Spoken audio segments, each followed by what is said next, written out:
Oke, di video kali ini gue akan membahas 3 kesalahan fatal yang membuat 99% coach and consultant gagal.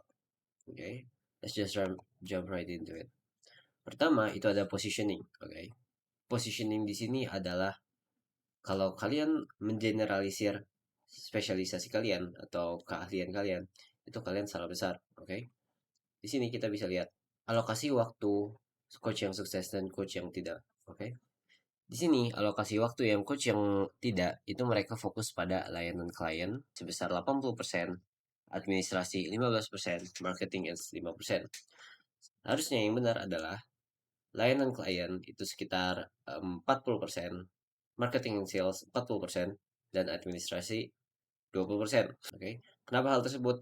Karena di dalam bisnis coaching ini kalian bukan hanya sell results-nya, kalian juga membangun sistemnya. Tentunya kalau misalkan kalian nggak ada klien, tentunya ya bisnis coaching kalian ya mati gitu. Oke. Mari kita lihat biaya peluang. Biaya peluang di sini adalah maksudnya biaya peluang yang kalian bayar ketika kalian tidak spesialisasi dalam skill kalian. Contoh, misalkan kalian adalah bisnis coaching yang secara general, oke? Nah, kalau spesifik itu contohnya apa?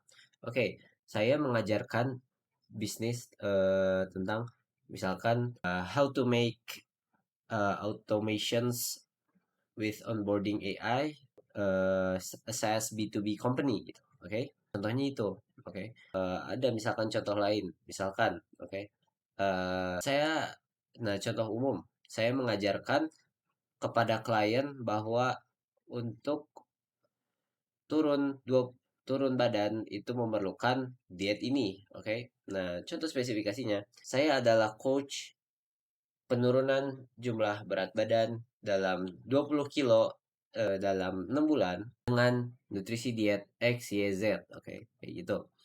Nah, di sini adalah contohnya kita lihat hasil dari opsi terbaik yang dikorbankan. Nah, ini pendapatan tahunan spesialis itu sekitar 1,2 M. Nah, hasil dari opsi yang dipilih itu pendapatan tahunan generalis itu 350 juta. Berarti biaya peluangnya itulah hasil opsi terbaik dikurangin hasil opsi yang dipilih. 1,2 M dikurangin 350 juta, itu 850 juta. Oke, lalu untuk positioningnya apa kalau gitu? Oke, blueprint untuk positioningnya kita lihat pertama, identifikasi klien target Anda, siapa yang Anda layani secara spesifik. Go deep, oke. Saya ulangi, go deep. Buatkan secara spesifik mungkin. Oke, misalkan kalian adalah fitness coach, oke. Buatin target klien kan, misalkan orang obesitas 90 kilogram, oke, berapa berat badannya? Terus habis itu gendernya apa? Makanan kesukaannya apa? Buat secara spesifik. Oke, kayak gitu. Nah, kemudian kedua, itu ada identifikasi masalah spesifik mereka yang bernilai tinggi. Nah, masalah mendesak dan mahal apa yang Anda selesaikan untuk mereka? Misalkan mereka adalah lagi obesitas dan memerlukan ya kesehatan secara maksudnya kesehatan secara cepat, oke? Kalaupun mereka misalkan bukan itu. Nah, kalian cari masalah mendesak dan mahal apa yang Anda selesaikan gitu lah. Terakhir itu kuantifikasi dampak Anda. Apa hasil terukur dari pekerjaan Anda? Apakah mereka turun berapa kilo? Oke. Terus habis itu apakah mereka gula darahnya turun dan segala macam. Oke, sekarang kita ke proposisi nilai. Mengapa menagih per jam menghukum keunggulan? Rata-rata coach biasanya generalnya itu mereka menjual per jam, oke? Jadi mereka dibayar per jam. Mereka tidak melihat sesuatu dari value, oke? Sesuatu dari nilai. Nah, sekarang kita ada analisis studi kasus. Kalau misalkan nih ada satu proyek yang menilai 200 juta, oke? Yang menilai 1 M. Nah, kita melakukan perhitungan. Misalkan ada penagihan per jam, yaitu di satu proyek itu kita menghargakan itu 1,5 juta per jam dan ada 100 jam. Oke. Nah, berarti di situ ada 150 juta kita dibayar. Oke. Nah, fokus konsultan di sini adalah melacak jam. Oke. Persepsi klien itu meminimalkan waktu. Oke. Nah, kalau misalkan kita berbasis proyek, misalkan biaya konsultan, waktu, alat, nah itu 100 juta plus margin 50%. Ya, hasilnya 150 juta. Nah, itu fokus konsultan di situ adalah menyelesaikan lingkup kerja.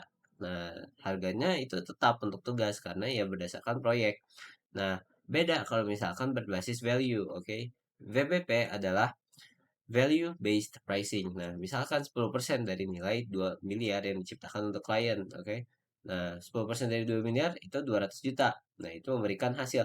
Jadi, fokusnya kalau misalkan kalian berubah dari kalian, oh, gua harus netapin per jam, oke, gua dibayar per jam. Nah, itu kalian fokusnya hanya menyelesaikan jamnya gitu. Dan klien juga persepsinya akan, oh, gua lumayan bayar mahal nih, gua tiap jam bayar berapa misalkan. Oke, kita misalkan bayar 10 juta per jam. Nah, selama 10 jam itu berarti kan 100 juta. Nah, itu tentunya terasa besar. Tapi kalau misalkan kita balik, oke, kita balik.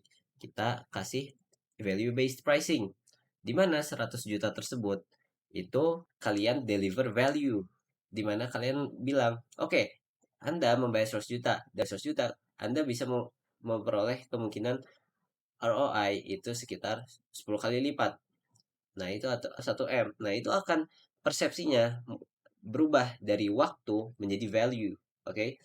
Nah, kalau sesuatu sudah dinilai berdasarkan value itu nanti ada client transformation value, itu akan mengubah persepsi klien Anda tuh menganggap 100 juta tuh murah karena ya apa yang didapatkan dari kliennya yaitu ya 10 kali lipat return gitu lah. Oke. Nah, ini adalah perbandingan model pendapatan. Kalau menjual jam adalah komoditas. Oke. Ini perbandingan pendapatan. Kalau jual sesi itu kayak misalkan satu klien itu 500.000. Nah, itu 10 klien berarti ya cuma dapat 5 juta. Nah, kalau kalian jual transformasi atau jual paket, itu kalian cukup mendapatkan dua klien dalam 15 juta berarti 15 kali 2 30. Oke, sekarang kita akan ngebahas value. Oke, value itu adalah hasil kali keyakinan dibagi waktu kali upaya. Apa itu hasil? Nah, hasil di sini adalah hasil yang diinginkan, oke? Impian besar yang dicapai klien. Kalau keyakinan itu seberapa yakin mereka bisa berhasil dengan Anda, oke? Dengan cara Anda. Kalau waktu itu waktu tunda berapa lama, waktu untuk yang melihat hasil. Nah, untuk upaya itu adalah seberapa sulit prosesnya bagi klien.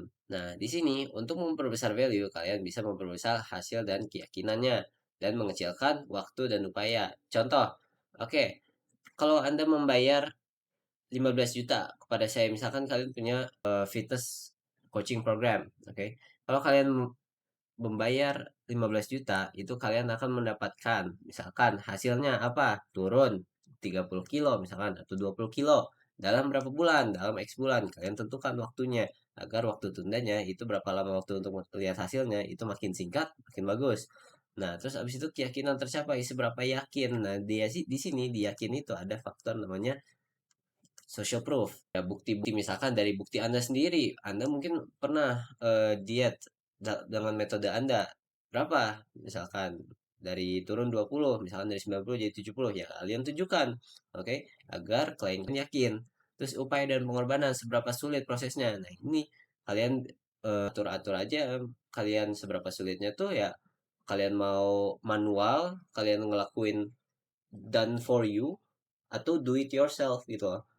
Sebenarnya makin bagus tuh ya kalian lakukan klien sehingga klien tuh merasa oh oke, ini sangat worth it gitu karena gue dilayani dengan benar. Nah, ini adalah blueprint untuk proposisi nilai yang bagus. Pertama, berhenti berbicara tentang diri Anda, berbicara dari perspektif klien, oke. Jangan bicara oh gue itu adalah ahli dalam nutrisi, ahli dalam apa. Nah, itu jangan, kalian fokus kepada masalah klien, oke. Jangan fokus pada kalian, kalian udah dapat apalah, jangan dulu gitu, oke. Nah, kuantifikasi nilai.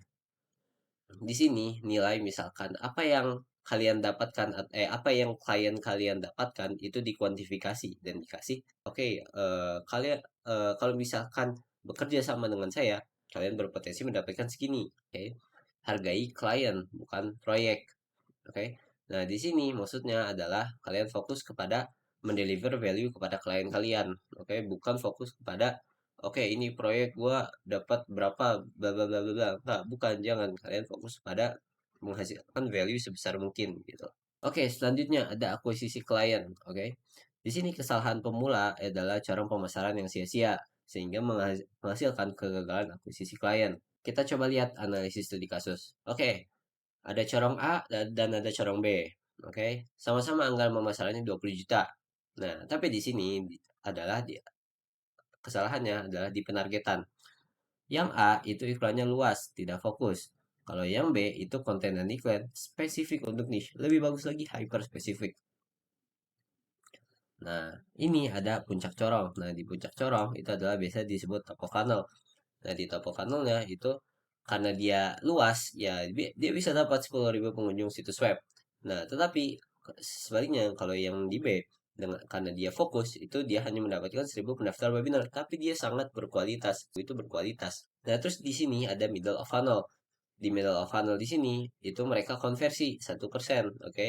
Dari 10.000 konversi 1%, itu baru menjadi prospek, oke? Baru menjadi prospek, baru menjadi calon. Nah, sementara di sini karena dia udah ada pre sebelum top of funnel dia udah ada pre-qualification itu karena kontennya spesifik dan niche, itu dia udah istilahnya kayak di sini tuh udah mid of funnelnya gitu. Nah, di sini sebenarnya udah kayak bottom of funnel gitu.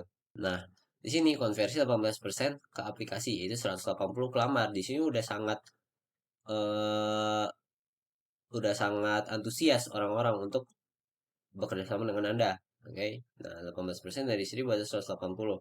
Nah, di sini bottom of funnel-nya konversi 5% dari 100 adalah 5 klien. Di sini konversinya 30% dari pelamarnya itu 180 kali 30% itu adalah 54.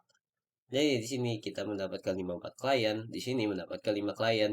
Nah, biaya project misalkan LTV-nya lifetime. Kalau untuk lifetime value dan CAC itu bisa di penjelasannya di video nanti di video ini di sini.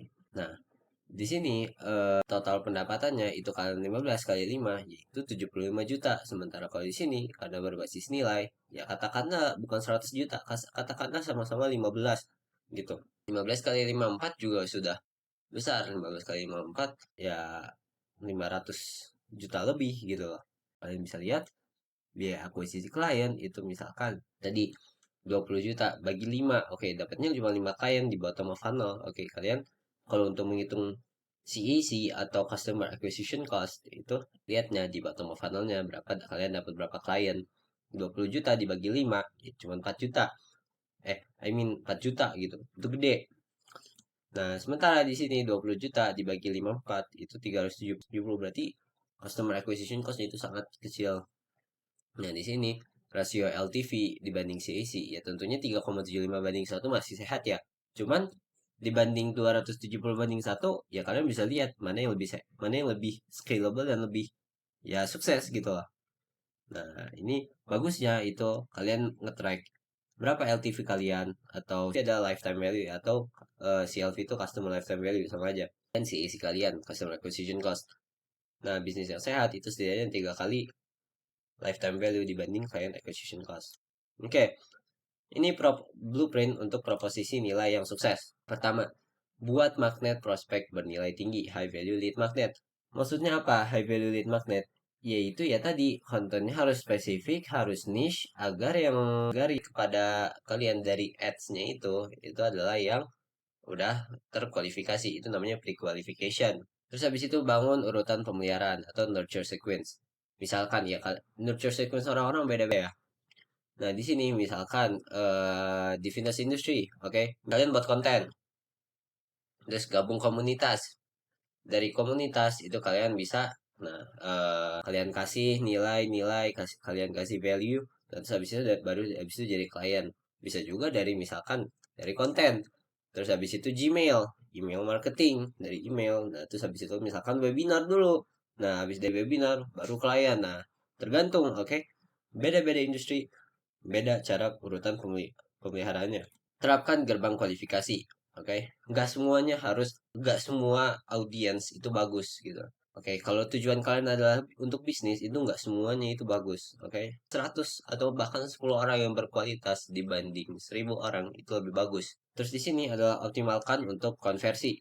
Maksudnya di sini adalah untuk ads atau itu atau untuk kalian optimalkan untuk konversi sebagus-bagusnya gitu loh. Makin gede konversinya, ya makin banyak klien yang akan kalian dapatkan begitu.